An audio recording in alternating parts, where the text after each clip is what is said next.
Combien en avons-nous au total? Environ 200, Votre Majesté.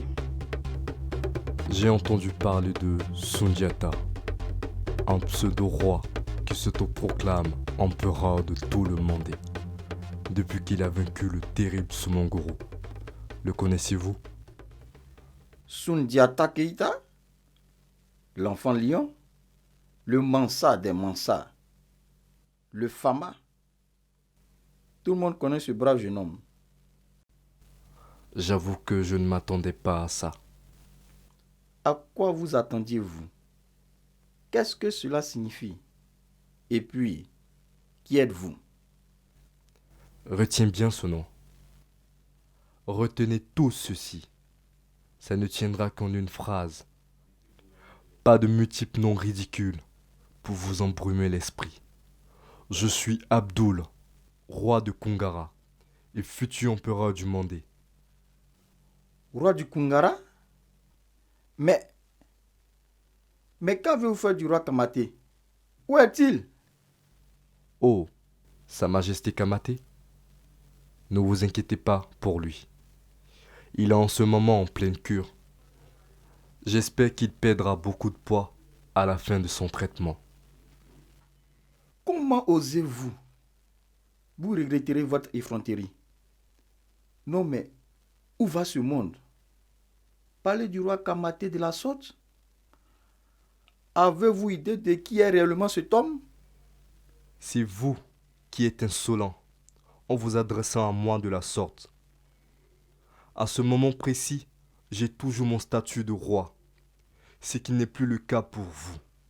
Au cas où vous ne l'auriez pas remarqué, vous n'avez plus aucun pouvoir ici, ni autorité sur ces terres et sur ces hommes. Il y a quelque temps, on me parlait d'un nouveau souverain qui ferait du Mandé un monde nouveau. J'ai moi-même effectué des déplacements sur Niani afin de lui présenter mes bénédictions et de lui faire allégeance.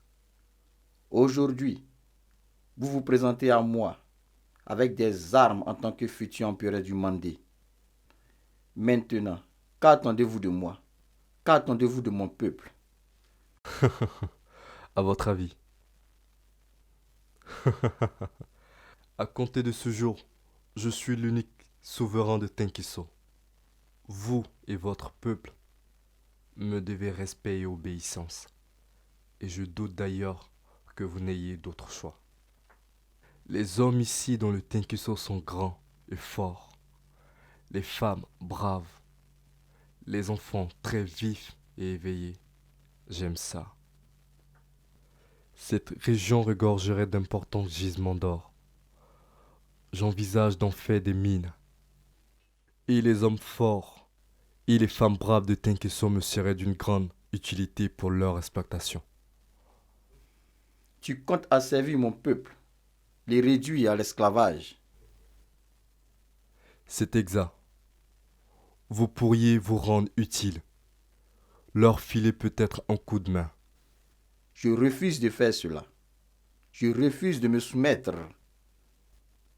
Comme je le disais tantôt, j'ai bien peur que vous n'ayez d'autre choix. Mais nous pouvons toujours nous arranger. Acceptez-moi comme votre roi et empereur, et je vous nommerai Farin du Tenkeso. Et vous serez exonéré de tout ceci. Allez au diable. Bien. Combien de gisements avez-vous repérés? 3, Majesté. L'un à l'est du royaume, un autre un peu plus loin au nord et le troisième se trouve ici même, là où nous nous tenons. Intéressant. Assez perdu de temps. C'est bon, vous pouvez y aller. C'est comme si c'était fait. Et voilà, il se met maintenant à pleuvoir. On ne pourrait pas faire une pause pour s'abriter quelque part? Tu vois ici un endroit où s'abriter? Non. Je n'en vois pas. Mais sous un arbre, peut-être. Tiens, celui-là, par exemple. Il est dangereux de s'abriter sous un gros arbre pendant l'orage. Vraiment? Bah, je l'ignorais. Mais toi, comment tu le sais? C'est ça, l'avantage d'avoir à ses côtés une épouse instruite et brillante. Je suis épuisé. Il pleut. On ne pourrait pas faire une pause? Et puis, pourquoi avons-nous laissé nos chevaux? Le voyage aurait été moins pénible. Je commence à avoir des ampoules aux pieds, à force de marcher. Voilà, arrête un peu de geindre. Arrête tout le temps de te plaindre. Je ne suis pas en train de râler. Tu quoi? Je, je viens de voir une énorme araignée sur ton épaule. Et elle est multicolore, grosse et poilue. Mansa, tu vas bien? Mansa, ça va? Ôte-moi immédiatement cette araignée de là! Quoi? Moi? Non mais, tu l'as vu, cette araignée? Elle est énorme et toute poilue. Brrr. Hein? Quoi? Ne me dis pas que tu as peur. S'il te plaît, voilà, enlève vite cette araignée de mon épaule. Je crois qu'il y a un léger problème. J'ai aussi peur des insectes, et plus précisément des araignées. Celle-là particulièrement. Mais Bala fait quelque chose! Bon, attends. Ne bouge pas, hein. Ne bouge surtout pas. Elle est partie maintenant. Hé! Hé! Maman!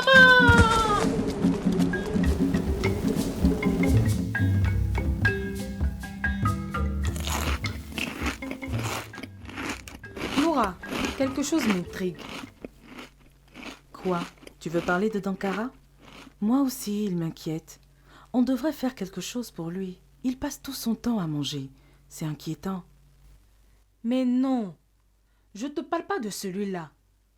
Ce qui entre dans son bidon n'engage que lui. Je te parlais plutôt de Kuruma. Qu'est-ce qu'il a, Kuruma? Il est malade? Malade? Je ne saurais te le dire. Je ne sais pas trop, mais viens toi-même voir. Oh, mais vous pouvez nous lâcher un peu? J'ai besoin d'être seule, s'il vous plaît. Ils sont collants, ceux-là. Nous avons reçu des ordres, marraine. De qui les avez-vous reçus, ces ordres? Du Mansa, marraine. Où est-il en ce moment, ce Mansa? Il est en expédition, Majesté. Ce qui veut dire qu'il n'est pas là. Et quand il n'est pas là, c'est moi qui commande. Et quand je commande, ce qui veut dire que lorsque je vous donne un ordre, vous devez l'exécuter sans discuter. Est-ce clair? Oui, marraine.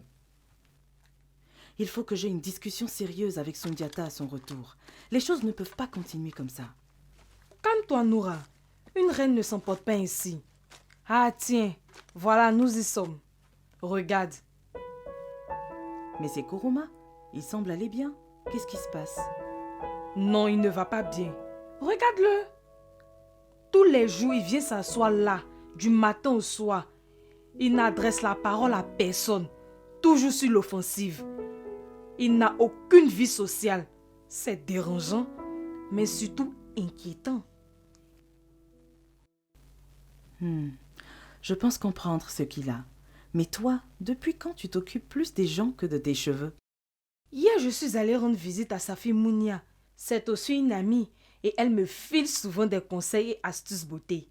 Elle me confiait que son père voulait la marier de force à un riche éleveur qui vit dans un royaume voisin.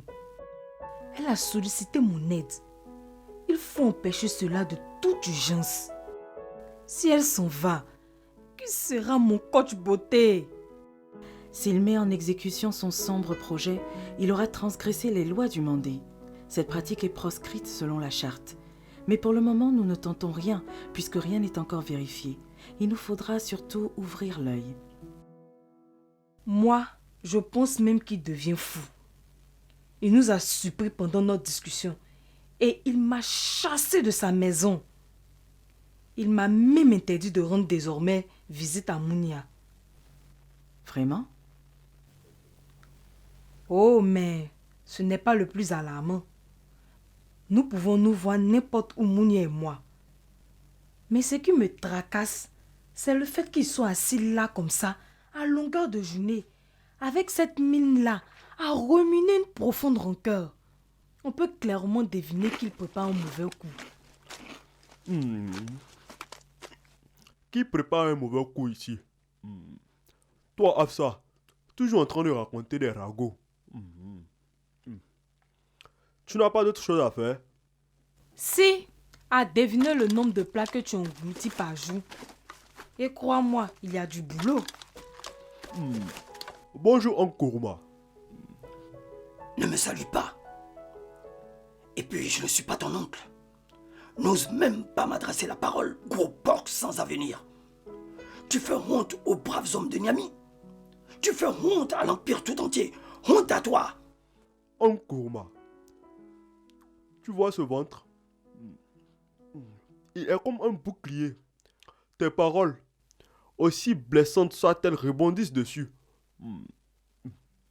Elles ne m'atteignent guère. Et tant que mon ventre est plein, tu pourras dire toutes sortes de méchancetés à mon encontre. Moi, ça me va.